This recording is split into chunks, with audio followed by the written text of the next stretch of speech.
Ayan guys, oh. Puro vandalism na po ang ating Intramuros Bridge. Ayan, sana po ay mabigyan ng action po to guys, kasi ito, napakaganda po ang ating tulay. Ang ganda-ganda ng tulay. Tapos ganito ang ginagawa nila, puro vandalism po. At tinawakan ko na rin yan at hindi po natatanggal po. Meron kasi mga pintura na natatanggal kaagad, no? Para siyang water base.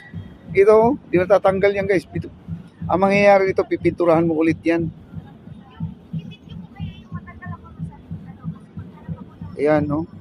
Grabe. Ano bang pinagagawa nila? Ayan, no? Pati yung sahig na rin, no? Ininturahan. Grabe naman itong ginawa nila. Ako ay nakakapanlumo po na nga pag nakita mo to. Wala na nga tayong naitulong dito. Wala tayong binigay na kahit kusing. Ayun, no? May mga bandal pa dito. Si Papo. Tapos ganito pa. Baka ito na